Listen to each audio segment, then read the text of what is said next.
నమస్తే అండి. Welcome to Triveni's kitchen. ఈరోజు మన రెసిపీ వచ్చేసి ఈజీగా భక్షాలు ఎలా తయారు చేసుకోవాలో నేను ఈ వీడియోలో చూపిస్తున్నాను. భక్షాలు రాని వారు, మొదటిసారి ట్రై చేసే వాళ్ళు కూడా ఇలా ఇన్‌స్టంట్‌గా చేయొచ్చండి. ముందుగా కావాల్సినవి నేనైతే 2 గ్లాసుల కందిపప్పును తీసుకున్నాను. మీరు కావాల్సిన శనగపప్పు కూడా తీసుకోవచ్చండి. 2 గ్లాసులంటే గ్రాముల ప్రకారము 500 గ్రాముల కందిపప్పు తీసుకున్నానండి. దీనికి 2-3 సార్లు శుభ్రంగా కడిగి ఒక 5 గ్లాసుల వాటర్ వేసుకోవాలి. వాటర్ కొంచెము ఎక్కువైనా పర్లేదు. ఇప్పుడు వాటర్ వేసుకొని స్టవ్ మీద పెట్టుకోవాలండి. ఇప్పుడు భక్షాలకు పిండి కలుపుకుందామండి. ముందుగా ఒక మిక్సింగ్ బౌల్ తీసుకొని అందులో ఈ చిన్న గ్లాసు ముప్పావు కప్పు బొంబాయి రవ్వ తీసుకోవాలి. అలాగే 2:30 గ్లాసుల గోధుమ పిండి తీసుకోవాలి. గోధుమ పిండి కొంచెం ఎక్కువ తీసుకున్నా పర్లేదండి. ఇంకొక అర గ్లాస్ ఎక్కువ తీసుకున్నా పర్లేదు. ఇప్పుడు చేత్తోనే ఈ రవ్వ అలాగే పిండి మొత్తం బాగా కలిసేటట్టు చూసుకోవాలి. అలాగే చిటికెడు ఉప్పు కూడా వేసుకోవాలి. ఇప్పుడు ఈ గరిటెతో 2 గరిటెల ఆయిల్ అయితే వేసుకోవాలి. ఆయిల్ వేసుకొని చేత్తోనే బాగా కలుపుకోవాలండి. ఇలా కలుపుకున్నాక మనం పిండిని చేతిలో పట్టుకుంటే ఇలా ఉండలాగా రావాలండి. ఇప్పుడు కొన్ని వాటర్ వేసుకొని ఈ పిండిని బాగా కలుపుకోవాలి.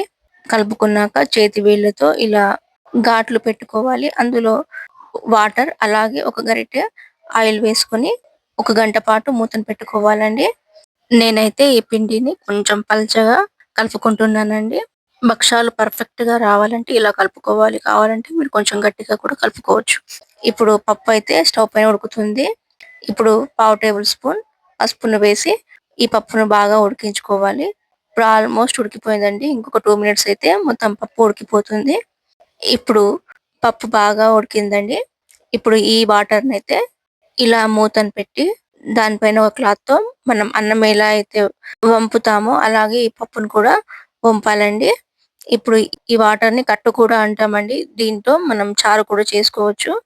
ఇప్పుడు బెల్లం 500 గ్రాములు తీసుకొని ఇలా పొడి పొడిగా చేసుకొని ఉడికించుకున్న పప్పులో ఈ బెల్లం పొడిని మొత్తం వేసుకోవాలండి. ఇప్పుడు దీన్ని బాగా కరిగించుకోవాలి. కరిగించుకున్నాక 15 నిమిషాల పాటు లో ఫ్లేమ్‌లో పెట్టి పప్పును మధ్య మధ్యలో కలుపుతూ ఈ పప్పును బాగా ఉడికించుకోవాలి. ఉడికించిన తర్వాత చల్లార్చుకోవాలండి. ఇప్పుడు చల్లారింది. ఇప్పుడు చిన్న మిక్సీ గిన్నె తీసుకొని ఒక్కో గరిటె పప్పు వేసుకొని మిక్సీ పట్టుకోవాలి. ఇప్పుడు మొత్తం పూర్ణం మొత్తం ఇలాగే మిక్సీ పట్టుకొని పెట్టుకోవాలి. ఇప్పుడు గంట తర్వాత పిండి సాఫ్ట్‌గా అయిందండి. పిండి తడపకుండా భక్షాలైతే రావండి. కొంతమంది పిండి తడపకుండా కూడా భక్షాలు చూపిస్తుంటారు. అట్లా చేస్తే పిండి మొత్తం పగులుతుందండి. ఇప్పుడు ఈ పిండిని ఒక గరిటె నిండుగా ఆయిల్ వేసి బాగా కలిపి పిండి కన్సిస్టెన్సీ బట్టి బాగా కలుపుకోవాలండి. కలుపుకున్నాక ఒక చిన్న పిండి ముద్ద తీసుకొని ఇలా ఒత్తుకోవాలి. మనం పిండి ఎంతైతే తీసుకున్నామో అంత పూర్ణం తీసుకొని ఇలా పిండిలో ఇలా స్టఫింగ్ చేసుకోవాలండి. ఇప్పుడు మిగిలిన పిండిని ఇలా తీసేసి ఇలా మడుపుకోవాలి కొంచెం ఆయిల్‌తో.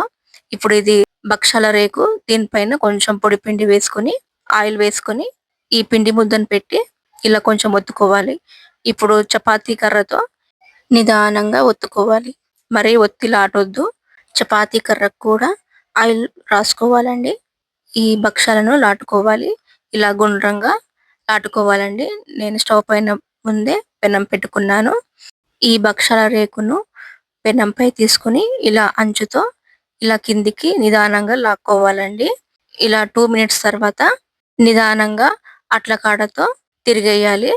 మీరు గోధుమ పిండితో కాకుండా మైదా పిండితో కూడా చేసుకోవచ్చండి. మంచి కలర్ కూడా వస్తుంది. నేను గోధుమ పిండితో చేస్తున్నాను కాబట్టి కొంచెం కలర్ తక్కువ వస్తుందండి. ఇలా బాగా పొంగుతుందండి. వీడియోనైతే స్కిప్ చేయకుండా చూడండి. లైక్ చేయండి. అలాగే ఛానెల్ అయితే సబ్స్క్రైబ్ చేసుకోండి. స్టవ్ లో ఫ్లేమ్‌లో పెట్టుకొని కాల్చుకోవాలి. ఎందుకంటే ఇది గోధుమ పిండి కాబట్టి ఈ పెనం పైన తొందరగా మాడిపోతుంది. ఇలా నిదానంగా కాల్చుకోవాలి. ఇప్పుడు ఇది బాగా కాలింది. అయిపోయిందండి. ఈ భక్షాలను కొంతమంది పోలేలంటారు. కొంతమంది భక్షాలు అలాగే బొబ్బట్లు కూడా అంటారండి. మా సైడ్ అయితే ప్రతి పండగకి భక్షాలే చేసుకుంటామండి. నేను ఎరువక పూర్ణిమకు చేశానండి. ఎన్ని రకాల స్వీట్స్ ఉన్నా ఈ భక్షాలకున్న ప్రత్యేకతే వేరండి. మేమైతే 5, 6 రోజులు పెట్టుకొని తింటామండి ఈ భక్షాలను. వీడియోని స్కిప్ చేయకుండా చూడండి. గుమగుమలాడే భక్షాల స్వీట్ రెసిపీ రెడీ అయిపోయిందండి. తప్పకుండా ఒకసారి మీరు ట్రై చేసి ఎలా వచ్చిందో కామెంట్ సెక్షన్‌లో కామెంట్ పెట్టండి.